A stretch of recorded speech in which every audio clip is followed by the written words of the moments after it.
I'm Dave Baker. And I'm Spandrew Spice. Welcome to Deep Cuts, the podcast where we pick a topic and walk you through the ins, the outs, and the nitty-gritty so you can appear like an interesting and idiosyncratic person at your next forced social function. Today's topic is... The strange story of Baywatch Nights. What was Baywatch Nights? Well, in 1995, after the meteoric rise of Baywatch, two producers decided to strike while the iron was hot. They put a spin-off show into development that centered on David Hasselhoff's Mitch Buchanan during his night job, which mostly took place during the day, as a private investigator. Only there was one problem. This program lacked all the swimsuits, busty blondes, and slow-motion running that made its progenitor so successful. So, what did they do to save the show from cancellation after a steep decline in ratings by the end of the first season? They pivoted it into a monster hunting show?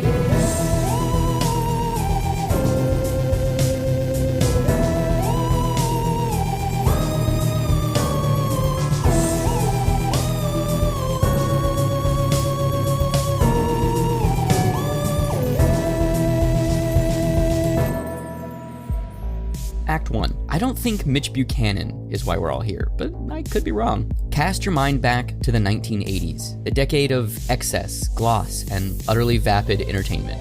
Sure, today we're living in a world that is dead set on reliving what we think the 80s was like, but the actual decade was shallowness, conservatism, and Reaganomics. That's the cultural soup that birthed either the greatest 80s TV show to only air for one season in the 80s, or the most cynical and cold-blooded maneuver in Hollywood history, Baywatch. The brainchild of Gregory Bonin, the future television creator mined his own life experience as a lifeguard. Bonin had the idea for the show centered on lifeguards after saving two children from drowning. Coincidentally, they happened to be MTM studio employee Stu Irwin's children. Why, yes, I'm happy to save your children. No problem, it's just my job. But also, if you want to give me a TV show... While that origin story is funny, and parts of it, while contested by other creatives who worked on the show, seem to be true, the alternative origin to everyone's favorite show is that established writers, after being scolded by their agent, got high, went to the beach, and witnessed a sea rescue. That's right, Michael Burke and Doug Schwartz were the two men that maybe, or maybe not, made Baywatch. Because they did not understand a show about lifeguarding, because there's never been a show about lifeguarding before.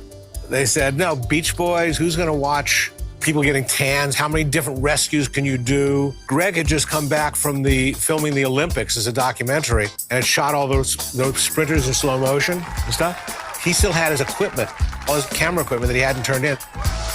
And we edited it to Don Henley's Boys of Summer.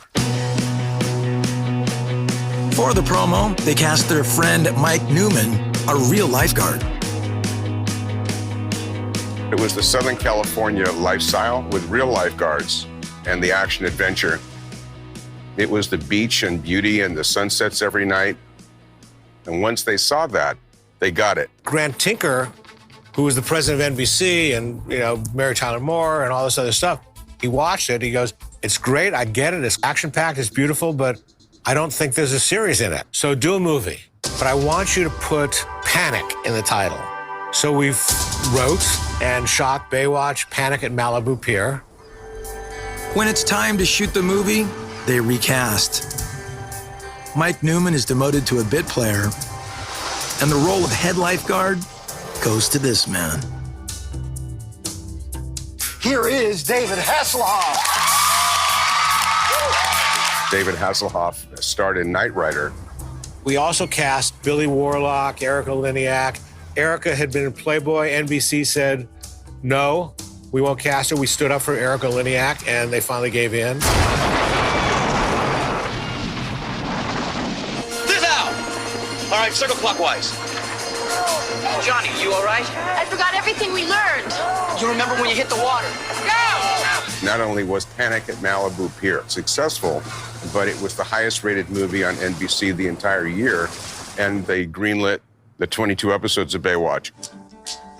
After season 1, Burke and Schwartz meet with the studio, expecting to be ordered back to the beach for a season 2. What happened was Grant Tinker, who was the chairman of GTG Entertainment, Grant said that NBC has decided to cancel the show.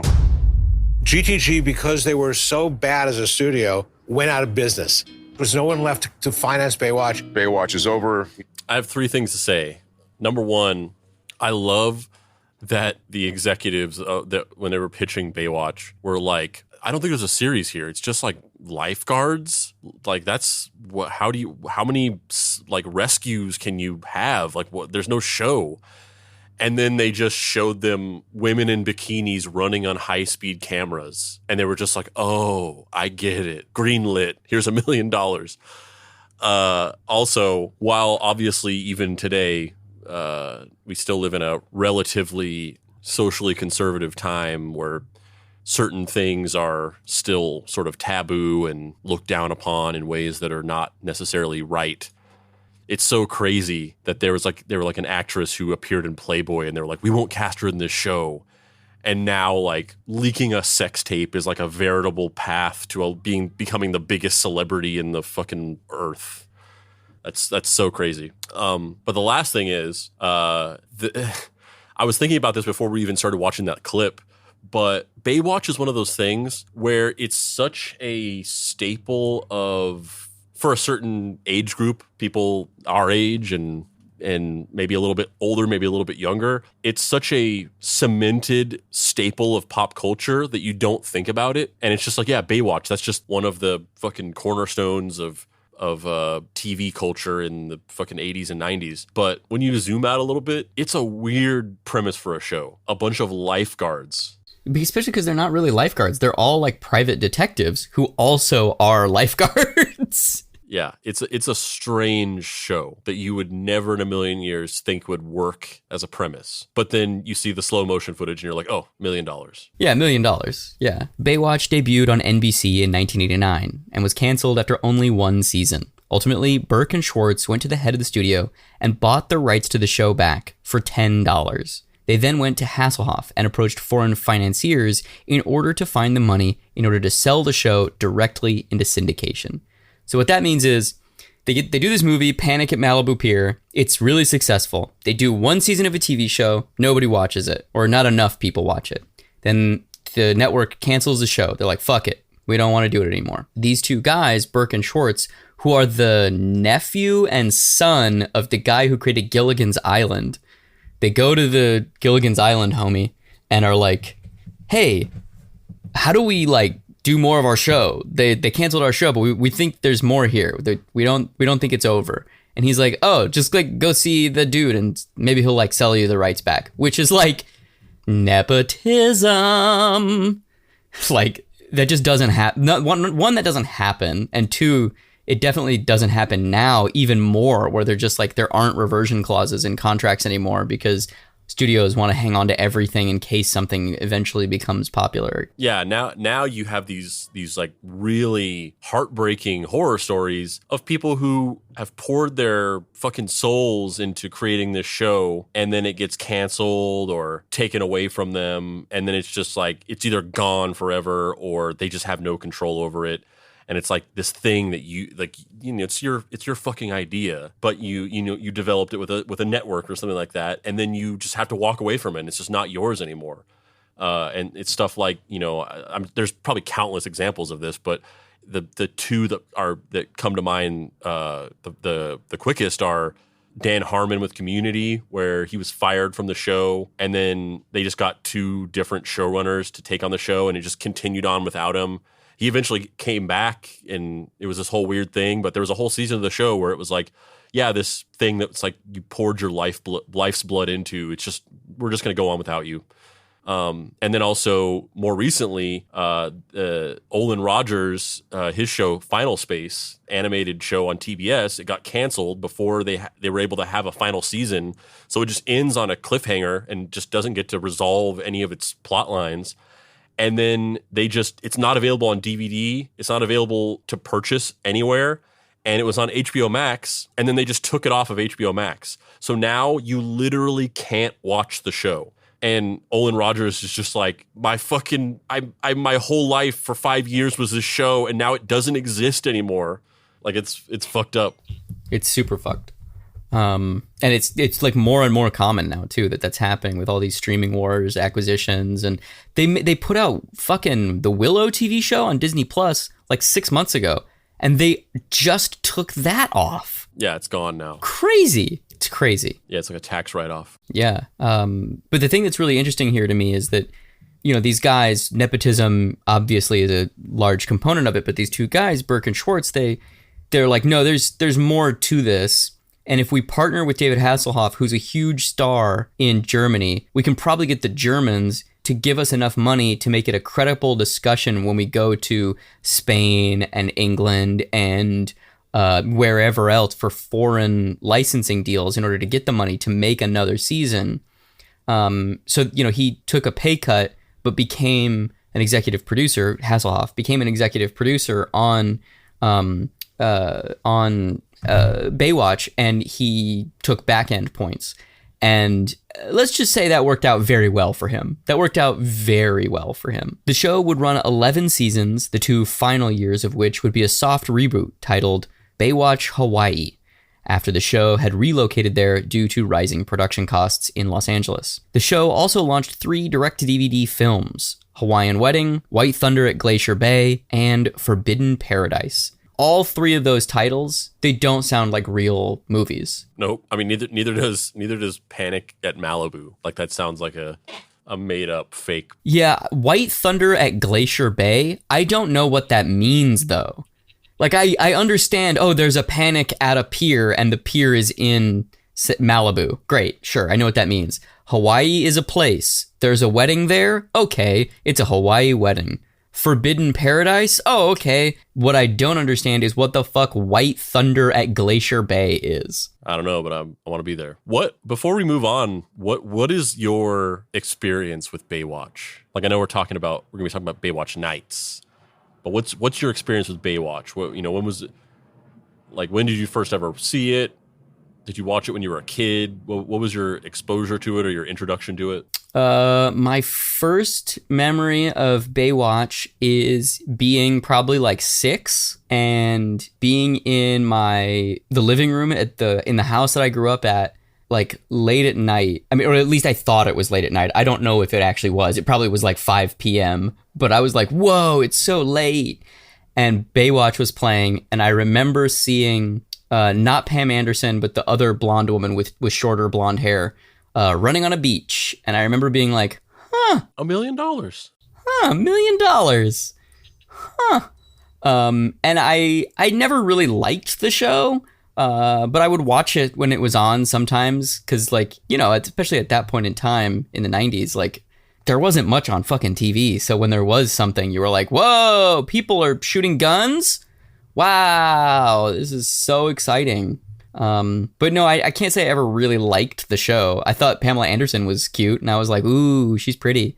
That's about it. That's my kind of exposure to it, was very passing and glancing. Yours? Yeah, it's about the same. Like, basically, there was like a handful of shows that were like the shows that my mom always watched. So I just have like the memory or the exposure or the formative exposure of like these shows would just be on every week, and you either just kind of like see them on the TV when you're walking by, or sometimes you actually sit and watch them with your parents. And it was like Beverly Hills 90210, Melrose Place, Party of Five, ER, Friends, and Baywatch. Yeah, I feel like I was a weird little kid. So like these adult kind of like procedurals or adult dramas, I always liked the weird ones. Like, did you ever watch Pensacola Wings of Gold? Yes. I don't know why, but I loved Pensacola Wings of Gold. Like I was like 8 or 10 or something, and I was just like, yeah, Robert Forrester,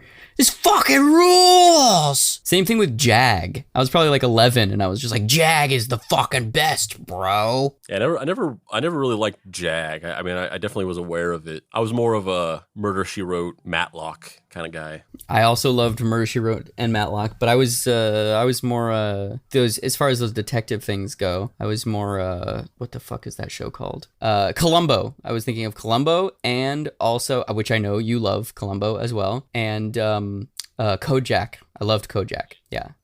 Who loves you, baby? Blofeld, man. He's in this TV show. In my head, canonically, Kojak is just Blofeld in hiding. Yeah, no, but I mean, to me, the thing that was always kind of interesting about Baywatch when it was happening is more its cultural ubiquity than the actual show. Like, it's so fascinating that it was just everywhere, you know? And then it kind of made stars out of people who didn't really deserve to be stars. No offense to Pam Anderson, but like, she doesn't have like the star charisma or acting chops or just even like a magnetic personality. She really is like a model that is saying words.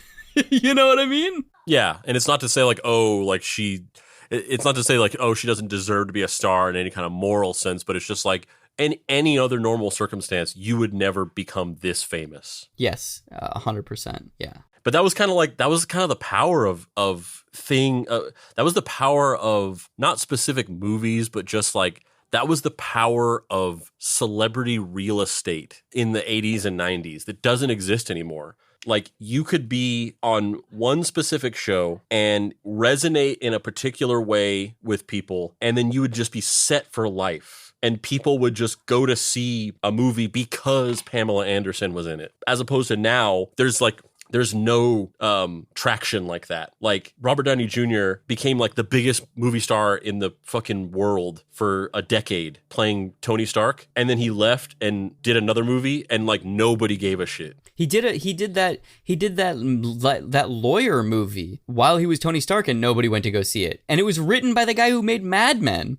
Nothing. They're just like, that's not a Tony Stark. No thanks. Yeah. And it's the same. It's like the same for all those Marvel people. Like, Chris Evans, once again, one of the biggest movie stars in the world for a while. Now it's just like, who the fuck is Chris Evans? I don't even remember his face. What did he look like? I have no idea. You know, I'm always curious about people in those positions because I feel like when you are a big star like that and you have this kind of like weight to throw around, the instinct that most of those people and their teams kind of congeal around is like, oh, we need to make vehicles for you. And it seems like it's very rare when there's a filmmaker that has a real vision for a project and then the star kind of comes in order to push that vision through. Like, you saw that with Rob Pattinson. Like, that's one of the things I respect that guy most for is like, he would just like go to film festivals and like keep track of weird indie filmmakers and then like himself approach them and be like, hey, I really like your weird art house movies. Do you want to write a movie for me to be in?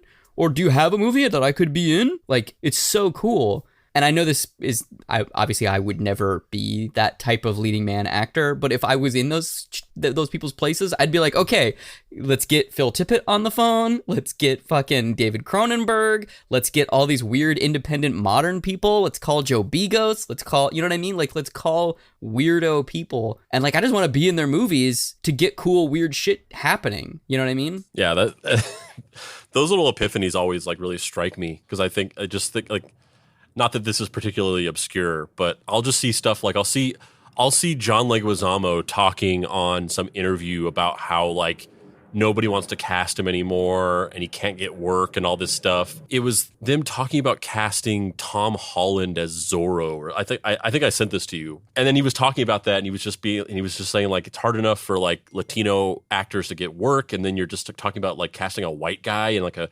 very traditionally Latino role, and he was talking about how he couldn't get work anymore, and I was just thinking like, man, like if I had any power or influence, I would cast John Leguizamo in everything I ever made. I love that guy.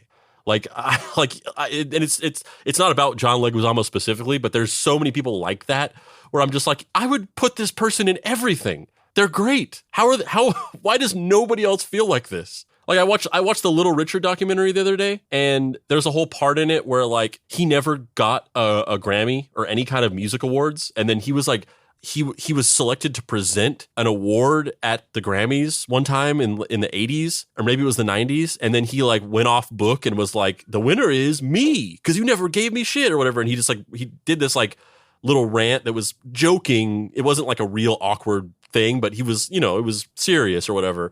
And I was just like, I would give Little Richard every Grammy in the world. He would get all the Grammys if it was up to me. How did he never win a single Grammy? And, you know, he wouldn't be Little Richard anymore. He'd be Big Richard because he'd be standing on all those Grammys. Yeah. And that's really, at the end of the day, you got to think about things in that perspective. Because nobody wants Big Richard. And it's funny because that's kind of what happened here. It's kind of what happened here with Hasselhoff, right? Where he was like this big star, this big TV star. And he was like, yeah, I will take a pay cut in order to push this thing forward because I think there's more here. I think there's a bigger idea here. Granted, not probably what I would choose to put my weight behind, but objectively, he won out, man. He made millions. 11 seasons, baby.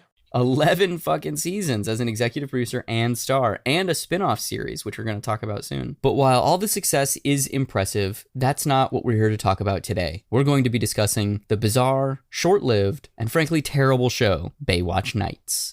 I know what you're thinking. A lifeguard that also just happens to be a private detective? That's like really dumb and makes no sense. Baywatch Nights ran from 1995 to 1997 and was created by the previously mentioned Doug Schwartz, David Hasselhoff, and Gregory J. Bonin. Here is the wiki summary of the show. The original premise of the series was that during a midlife crisis, Sergeant Garner Ellerby, Gregory Allen Williams, who was the resident police officer of Baywatch since the beginning of the series, decides to quit his job as a police officer and form a detective agency. Mitch Buchanan, David Hasselhoff, his friend from Baywatch, joins to support him, and they are in turn joined by a detective named Ryan McBride, Angie Harmon. Singer Lou Rawls, who starred in the first season, performed the series theme song, After the Sun Goes Down, alongside David Hasselhoff. Rawls played the role of Lou Raymond, owner of the nightclub where the detective agency rents its office. Midway into the first season, the series added 2 new cast members, Eddie Cibrian and Donna D'Erico. This has been like a pet topic for me for a long time. I love weird spin-offs. I love failed pilots that didn't manifest series. I love any kind of like strange big swing that doesn't really make sense in the brand strategy of an IP or something along those lines. I love that shit.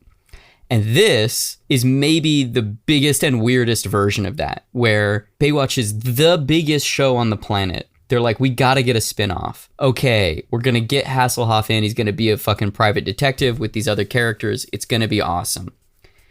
And I was, before we decided to do this episode, I was only kind of familiar with Baywatch Nights as I'm aware of the story that it's a spinoff of Baywatch that then in the second season pivoted into being something completely different. It failed.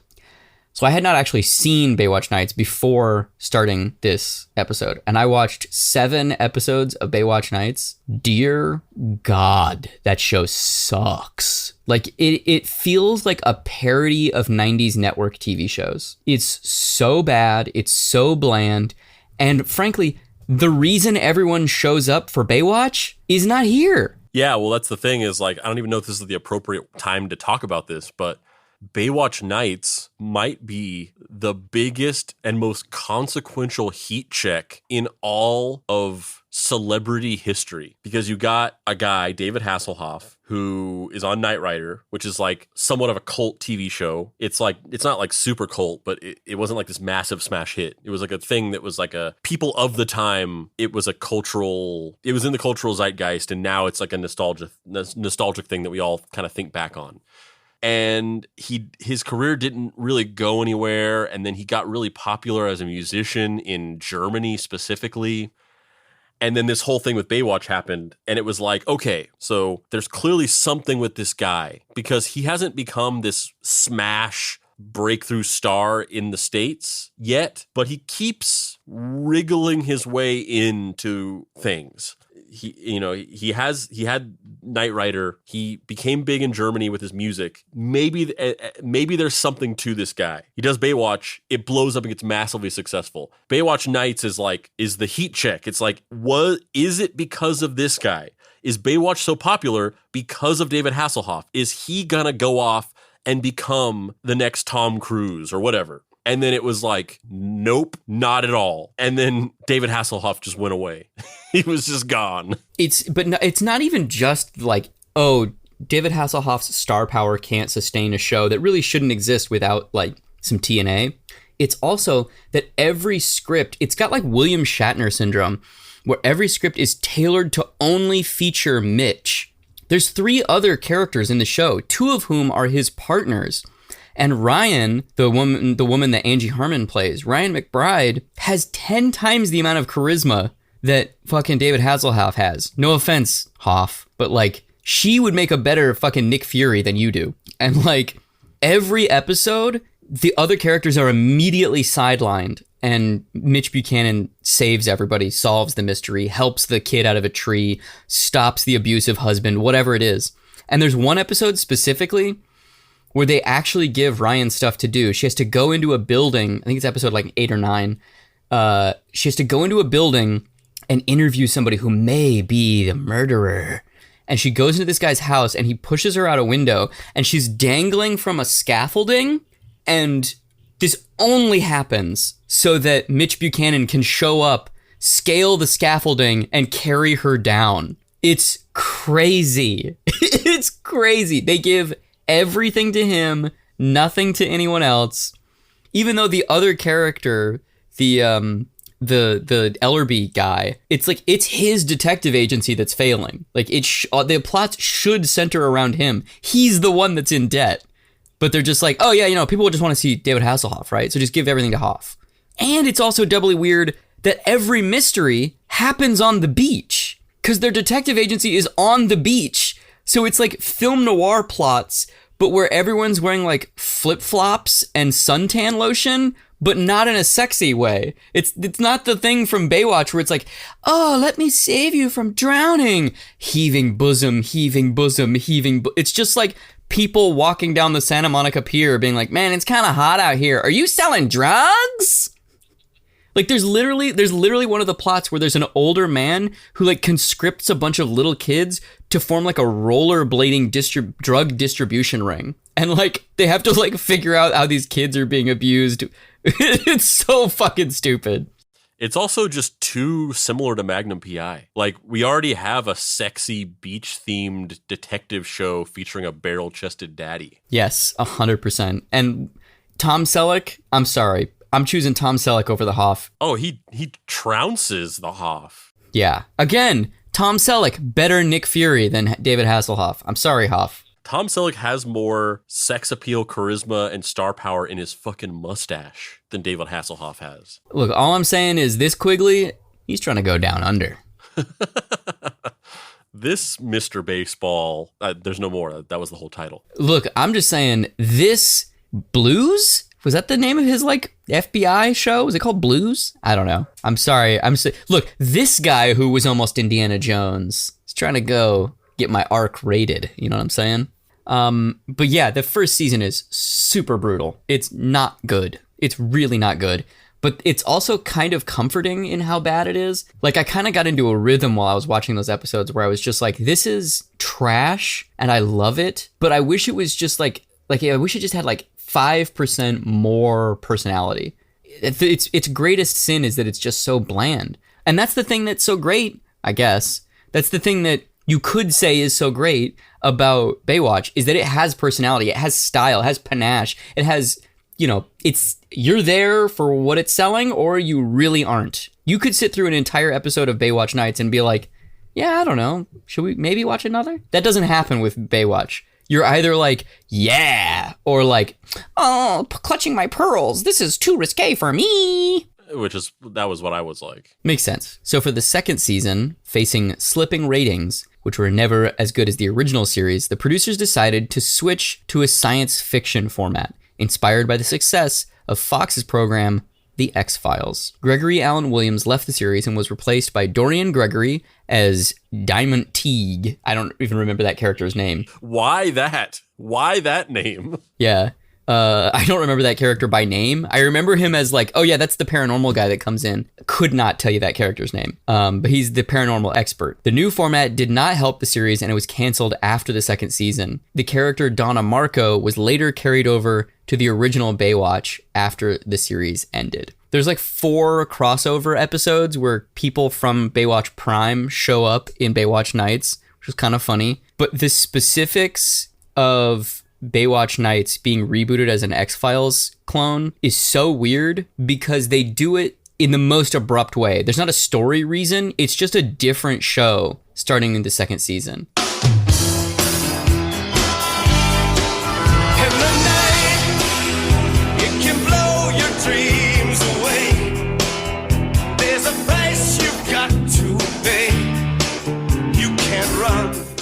Oh, is this the ending theme? Yeah, I just wanted to. It's a good ending theme, right? This is the ending theme of season 1. The episodes end with this song. It's all right. The devil is watching as we slide into the night. Into the night, baby.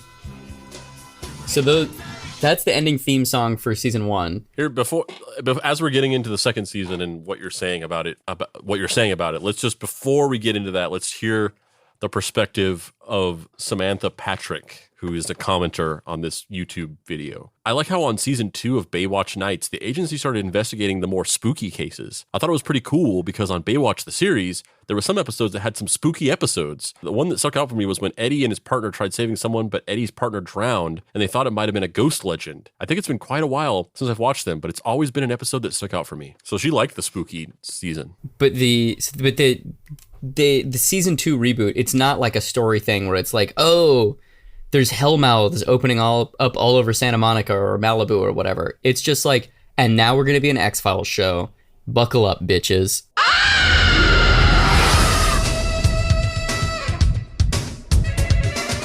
This is David Hasselhoff walking through a spooky graveyard, basically. Spooky graveyard. Candles. Candelabras. A gargoyles. This stuff isn't in LA.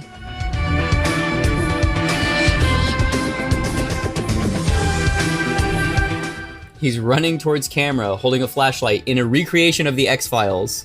Wolf taxidermies. The forest.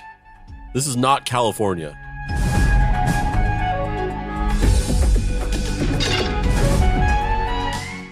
A werewolf claw, a crucifix, a dog.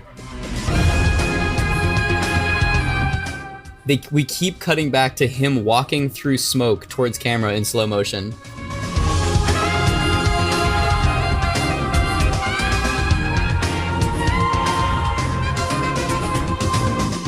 No more smiling, no more shirt off. He's got a shirt on and he's pouting. And he's scowling because he's dealing with spooky shit now. Did you hear what the voiceover says there? The nights will never be the same. The nights will never be the same. The nights will never be the same, bro. The thing about this is, it's like, conceptually, this should be the greatest thing ever. Yeah. And what I mean by that is, I think about this all the time, and I love stuff like this, and I wish that more things did this, which is that the idea that there would be like multiple things that exist in the same universe that are all just completely different genres.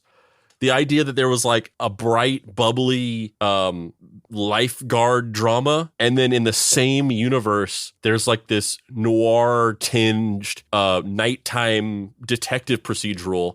And then within the universe of both of those shows, like you were saying before, like a hellmouth opens, and then suddenly there starts being like spooky paranormal shit.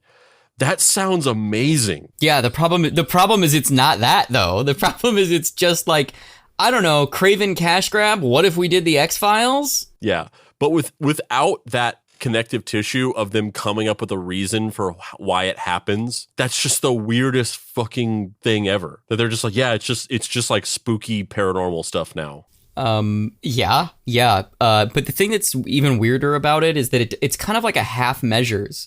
Like that intro makes it seem like it's like, oh, we're fully gonna do Buffy the Vampire Slayer. Without you even telling me, I fully expect that the actual show is just nothing like that intro, and it's just totally misleading. It's not that. Like, it is definitely spooky, and there's like ghosts and stuff, but it's not what you want it to be. It's not Buffy. Like, if this was just Buffy levels of like, oh yeah, there's vampires and werewolves and like, you know, the classic monster tropes and all that stuff, it's kind of that, but not really. So let's read some of these one-line descriptions from this article that I read specifically about this this transition. And we're gonna read some episode synopses from season 1 that I've put in here from that article. All right, so from season 1, Bad Blades. A cosmetic mogul asks Mitch, Garner, and Ryan to investigate her son's involvement with a gang of roller skating burglars. Yeah, okay. Low stakes. All right. Okay. Roller skating burglars, modern day Fagin and his army of street urchins. Deadly vision. Destiny has a vision of Ryan being the next victim of a serial killer that Mitch and Garner are looking for. Really bad. Destiny, I believe, is the character that's their like kooky comic relief who works as their office assistant, and she like files everything incorrectly and like lives in her own world and like believes in tarot card reading and all that kind of stuff. The attempts at comedy with her character are so painful. Okay, so I have not read this third one. I have not read the actual description, but I already know what it's about. So I'm not reading the description yet. The title of the episode is kind of a drag, and it's about like a cross-dresser or something. I have not read the description. Mitch goes undercover as a female impersonator to catch the culprits who've been assaulting members of a drag show company. Yep. So that's the level of comedy and hijinks that we're dealing with in season 1. Season 2, here's some high concepts. Terror from the deep. Mitch and Griff investigate a sunken freighter that a woman claims was sunk by a New Guinea sea monster. Do we actually get to see a sea monster? We see tentacles in that one, I think, but I don't think it's ever confirmed what it is. The Creature. Mitch, Griff, and Ryan investigate a series of murders committed by a half-human, half-fish woman intent on having a baby. Freddy?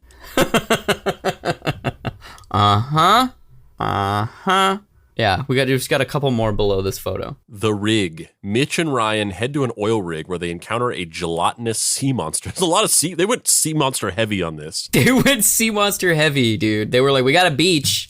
I guess that's what we got. They're all sea monsters. They're like in the writer's room. They're like, all right, so what if Mitch fights a sea monster? Great. All right, sounds great. Another episode. Like we got to crank these things out. We got to go. We're on a schedule here.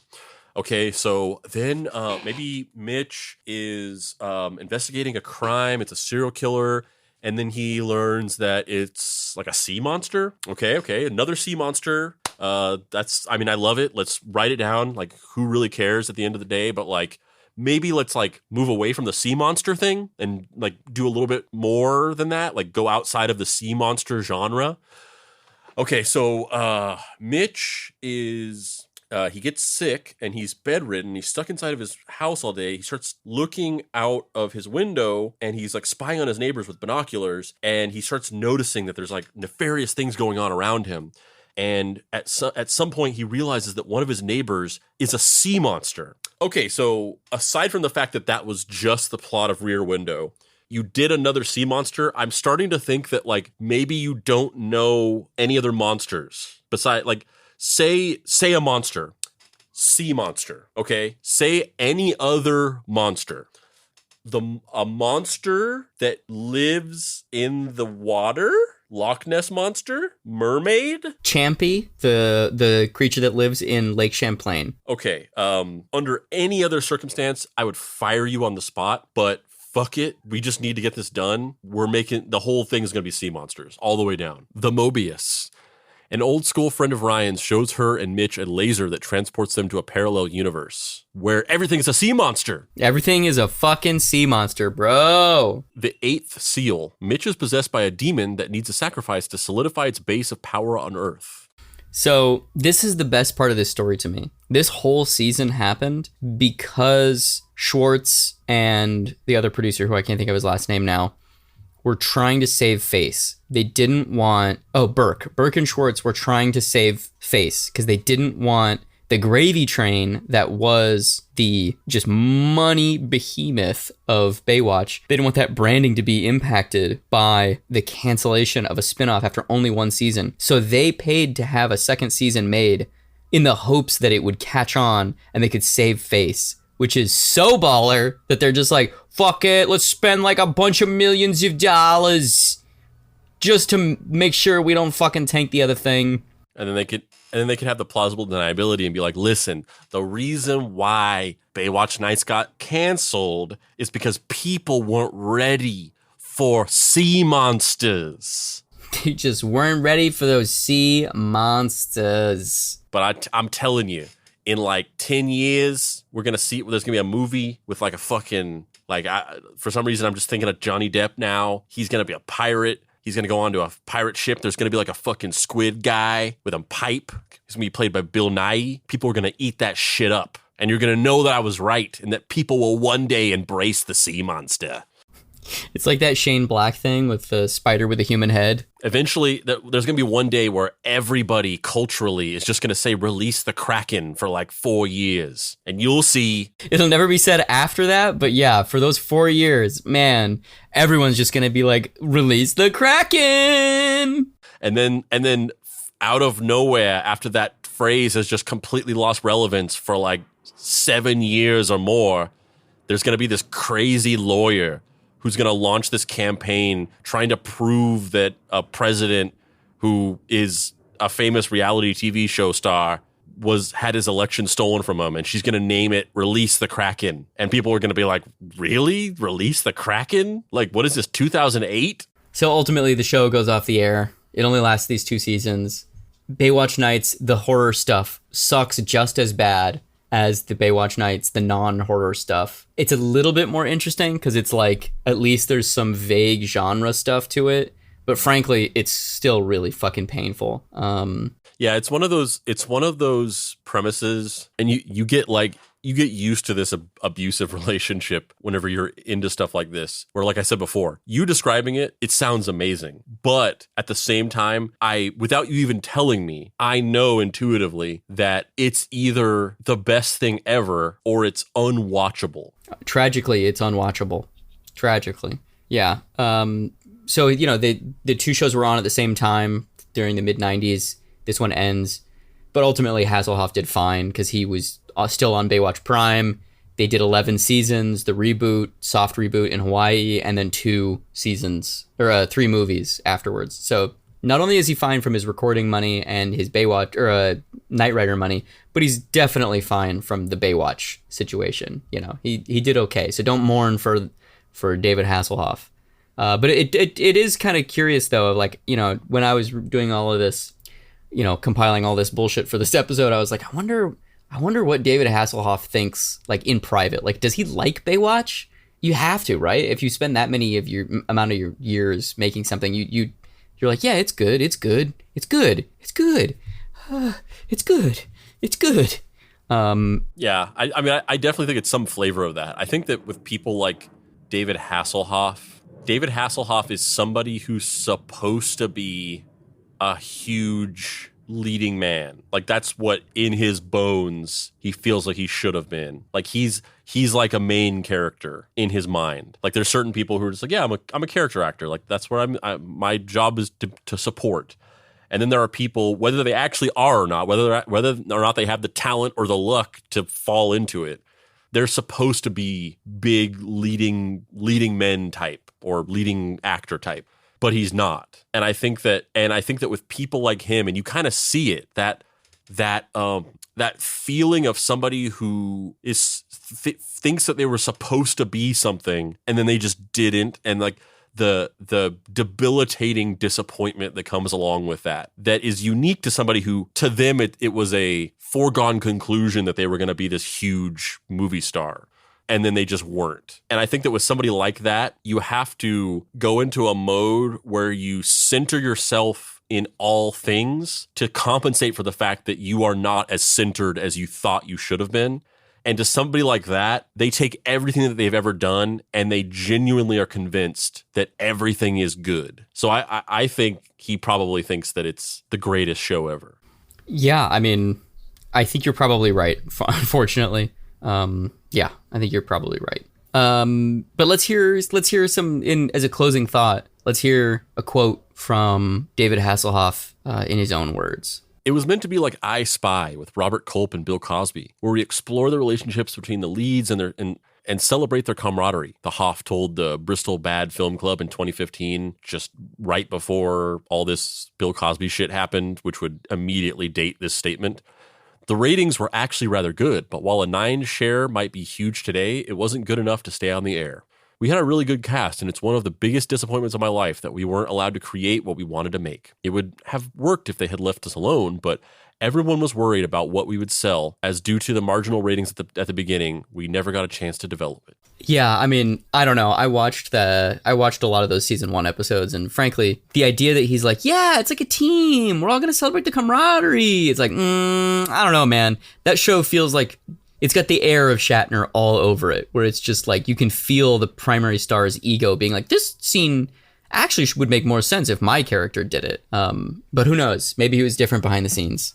I don't know. I think my closing thoughts on Baywatch Nights are sometimes there are these fabled stories in Hollywood that are kind of like fascinating, near misses or best movies that never got made, or these geniuses who were overlooked and they really just they never got their day in the sun, or even people like Terry Gilliam or Orson Welles, who definitely got their day in the sun, but just had so many problems getting their vision on screen and had these long, laborious processes of trying to achieve these Herculean artistic feats. The burden of dreams, as Werner Herzog calls it. This is the opposite of that. This is such a weird story that should be really fun and just isn't at any turn, because every decision is motivated by a single primary instinct: greed. Yeah, and that's really what it is at the end of the day. It's on paper, it sounds amazing, but it's not from the perspective of somebody who just really had this strange vision for a very odd approach to telling a story, and they just like they were in the corner of that idea and just championing it every step of the way to just push through this strange idea about a spinoff of a very popular lifeguard show that takes one of the characters and makes them a paranormal detective. Instead of that, it's just like cynical business guys trying to like fill in every angle they can find to just keep going, like sharks in the water, basically. I'm not gonna lie though, even how bad it is, both versions, the fucking, X-Files version and the standard version, Angie Harmon rules. Like every scene she's in, I'm just like, man, you have so much charisma. Why, these other people don't even need to be here. Let's just give you the... I know she got hired because she's a very beautiful person, but she has so much just like raw, untapped potential in this show. And I'm so glad that she went on to be in other stuff, because she's great in this show. And she's the only thing in this show that really works, which is so funny that they don't give her anything to do. It's so depressing. Here's the thing. You can't hassle the Hoff. I'm Dave Baker. And I'm Spandrew Spice. This has been Deep Cuts. You can find me online at heydavebaker.com. Spandrew, where can they find you? You can find me starring in the newly rebooted version of Bacon and Legs Miami Nights, where I stand in for our dear beloved Papa Pricey, a show that is in no way inspired by anything that came before it. Its title is not a reference to anything that's ever been made. And you can also not find me on social media because I don't use social media. But if you want to pay your respects to the dear beloved Papa Pricey, other than tuning in to the newly rebooted Bacon and Legs Miami Nights, that is the first of its kind and not in any way hearkening back to anything that came before it, you can go to his website, dapricerights.com, where you can pick up his book, Deadbolt AI Private Eye. Completely random, and I don't expect anybody listening to this to take me up on this, but also if you go to dapricerights.com, you can also buy a custom 3D printed and hand soldered DIY portable synthesizer that he made in bulk before he died, I guess. I guess that's the explanation for it, which he has started to sell. And if for whatever reason you're a listener and you're into like DIY music and synthesizers and stuff, you can check it out. You can follow us on social media. Go to Facebook, search Deep Cuts Podcast. You can join our Facebook group, the Deep Cuts Podcast Facebook group. We talk about the show and make memes and other stuff. You can join our Discord server, bit.ly.com/deepcutsdiscord, where we talk about the show, make memes, play games, talk about other things. Just had a very in-depth discussion about cartoons from the early 2000s yesterday. You can follow us on Instagram at Deep Cuts Pod. You can follow us on TikTok at Mystery Treehouse.